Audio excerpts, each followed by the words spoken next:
What's up guys, and welcome back to another episode of Pokemon Origins with me, TheOneIntegral, and today we are going to be looking at the water type starter line from the Sinnoh region, Piplup, Prinplup and Empoleon. So without further ado, let's just get started. So Piplup is number 393 in the National Pokédex, and its Japanese name is Pochama. It is the penguin Pokemon and a pure water type, as you might expect. It's fairly small, standing at only 0.4 meters or 1 foot 4 inches, but weighs 5.2 kilograms or 11.5 pounds, so sort of a little pudgy Pokemon almost. Looking at the model from Generation 6, you can see its shiny form is basically a lighter version of its normal form, with both its body and its beak and feet getting slightly lighter. Evolution wise, it's a fairly early evolving Pokemon, being a starter, evolving into Prinplup starting at level 16. So obviously Piplup is basically penguin-like. It's very obvious in its design. As I mentioned, it has a blue body, light blue on its sort of the body in general, but also with a sort of a darker blue head, as well as the feathers that sort of fall down its back are it's like almost like a little coat it's got down its back of feathers basically. It has two white spots on its chest resembling almost buttons, and this carries over into Prinplup as we'll look at in a minute. And it has these yellow feet, as I mentioned, down at the bottom of its legs. The legs aren't very short, of course, and it has three toes per foot. Its arms are very flipper-like, being based on a penguin, and it has a white face here with a yellow beak again, sitting in the middle, and a light blue pattern above it, sort of in between the eyes and above the beak. These eyes are actually really a very dark blue colour, actually. You couldn't really tell where the eyes are if you look at them, but very, very dark blue, basically.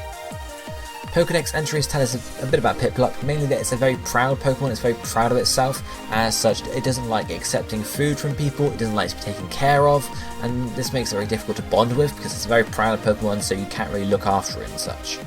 But in general, Piplup does live on shorelines, maybe as a part of a group, but northern shorelines, because obviously penguin, cold, stuff like that, and it hunts in the water as you might expect. It can dive for up to 10 minutes at a time to hunt for prey, fish, food, whatever you might want to eat basically. But it has, as I mentioned, this sort of down of feathers down its back, which protects it from this cold water up in the north. So what's Piplup based on? Well, as you might expect, based on a penguin chick, because it's very small and it's based on a penguin. But it might also be a reference to the little penguin, because that is the smallest species of penguin, and obviously Piplup is the first of its evolution line. The crown-like marking between its eyes and above its beak may also be a possible link to the Emperor penguin, which we'll look at a little bit later, because obviously it looks very similar to a crown with the sort of the jagged and diagonal edges there. So similar crown design, could be a link to the Emperor penguin, and of course, as I mentioned, we'll look at that later on. Naming wise for Piplup, the Japanese name Pochama is a combination of pocha pocha, which basically means splashing about or possibly having a plump sort of body, as well as Botchama, which is the Japanese word for child. So basically, talking about splashing around in water and being a child, being young like Piplup is. And the English name Piplup may be a combination of Pip, which is sort of a stage of growth for baby birds. It's actually it's the stage where they just about crack the egg open before they come out. So Pip, and then plop or plup. And this is sort of a meaning basically when you throw something in water, you get a plop sound, and this plop is in plop, plop, plop, etc. Very similar there. Then looking at the French name as well, which is Piplup, we have its combination of petite, so the T from the start meaning small child, etc. And obviously plouf as well, which is again very similar to plop or plup, the sound of something falling in water. Before we move on further, we'll take a quick look at its size. As mentioned, it's a very small Pokemon, 0.4 meters or 1 foot 4 inches, so it basically doesn't even come to Ash's knee, so very small, as you might expect from a starter Pokemon. So, if we then move on to the second Pokemon for today, we have Prinplup. Prinplup's Japanese name is Potaishi, and again, it's the penguin Pokemon, yet again being a pure water type as well. Stands now at 0.8 meters or 2 foot 7 inches and weighs 23 kilograms or 50.7 pounds, and very similar to Piplup, looking at its shiny form, it's basically a lighter version of its normal form. However, its beak and sort of the yellow section of its body seems slightly sort of dimmer as well in this one, which is slightly different to Piplup. Evolution wise, we spoke about Piplup to Prinplup just now, but Prinplup will evolve further into Empoleon, starting at level 36. So, Prinplup, it's gotten bigger, but again, it is a penguin-like Pokemon. Now it's got the same sort of colouring, but now its body is light on its lower half and then dark on its upper half, as well as the feathers down its back and its flippers again. Again, it has yellow three-toed feet on its end of its legs, which are slightly bigger now, and as I mentioned, it has these flipper-like arms with light blue edges on the bottom of them. Light blue also appears on its face in its form of facial markings, and also has again the yellow beak, but also these two ridges coming off of it over the back of the top of its head, and either side of these the dark blue eyes we saw earlier.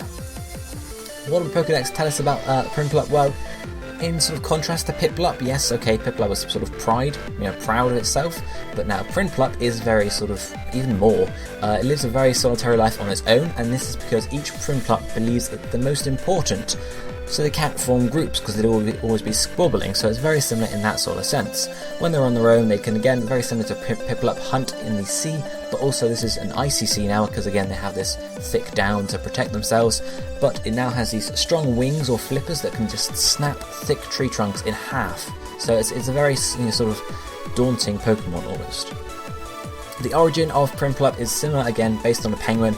In particular, the head crest we see on Prinplup might be a reference to the crested penguin, which has similar crest on the top of its head, in the form of yellow sort of feathers, except this is actual crest rather than feathers on Prinplup.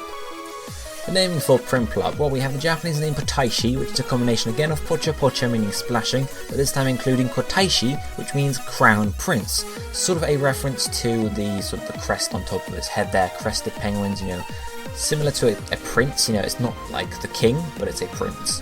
And then obviously Prinplup, again, similar, incorporating prince here, as well as plop or plup again.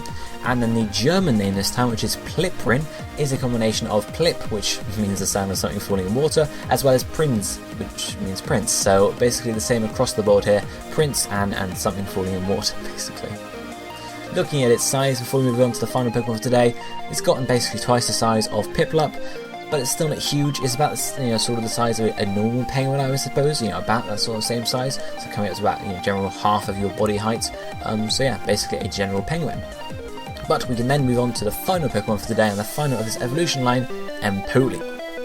It's number 395 in the National Pokédex, coming right after Piplup and Prinplup, as you might expect. And this time, its Japanese name is actually written Emperte, but it's pronounced Emperuto. So Emperuto. It's a bit weird, but this is how the Japanese pronounce their words.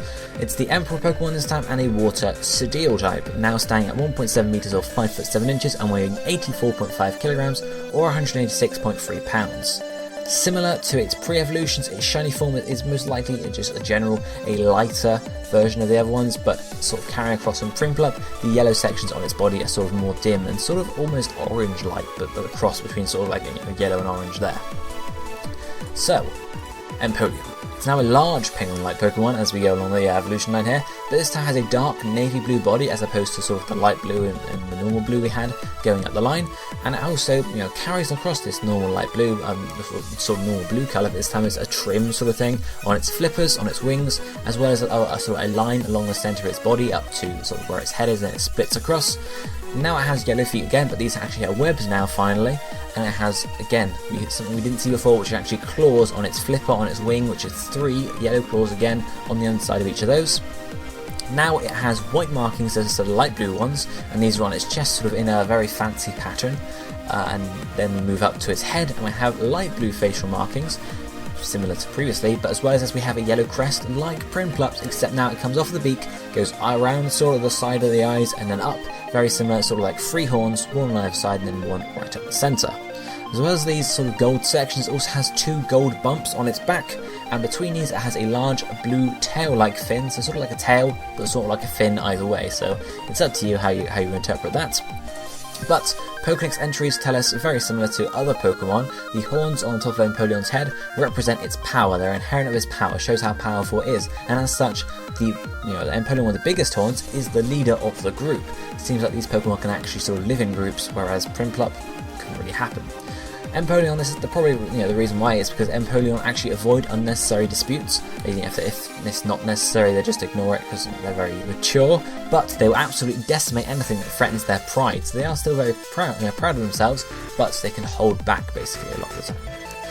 And the reason why they're so daunting is it has these wings that can just slice apart drifting ice completely, just very powerful. Obviously being the steel type, these wings are very reinforced. But as well as this, Empoleon can actually swim as fast as a jet boat, and this tail-like fin probably helps along with steering, that sort of thing there. So what's Empoleon based on? Well, it's now based on an Emperor Penguin, not necessarily in its designs, but in its sort of pride, in its name and such. It has its crest on top of its head actually based on a trident. I'm sure you guys know what a trident is. It's the weapon of choice for the Greek god Poseidon, the god of the ocean, sort of thing. So it makes a lot of sense there because it is a water-type Pokemon. And it also shares some sort of similarities with the Royal Penguin, namely the yellow feathers on top of its head looking very similar to its crest. And then we move on to the naming. Of course, Emperor is present in the name, so the Japanese name is Emperor and Bonaparte. Where does that come from? We'll talk about that in a second. And the English name Empoleon is a combination of Emperor and Napoleon. Napoleon, whatever you want to however you want to pronounce it. But as you can see here, we have Napoleon and Bonaparte.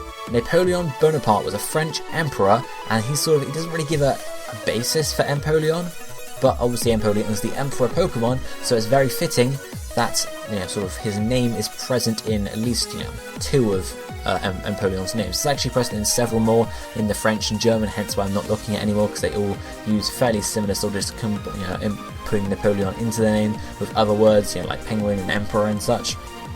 But yes, that's Empoleon's name. And obviously, as we saw over its evolution line, we have the buttons on Piplup and Prinplup's sort of chest, as well as now almost like a suit or a shirt on Empoleon's chest.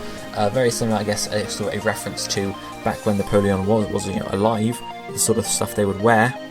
Very sort of regal and smart dress. But before we finish up today, we'll take one final look at Empoleon looking at its size, and now standing at 1.7 meters, it towers over Ash, not quite hugely, but it's slightly taller, so almost equaling my height there, so it's a pretty human-sized Pokemon, I suppose, but you wouldn't want to mess with it, of course, because of those nice, powerful wings. But that is going to be it for today, guys, in Pokemon Origins. Hopefully you enjoyed the episode. If you did, don't forget to hit the like button and suggest some more Pokemon for me to cover in the future down below. But this is going to be it for me for today. I'll be seeing you next time. Thank you for watching. Goodbye, my friends.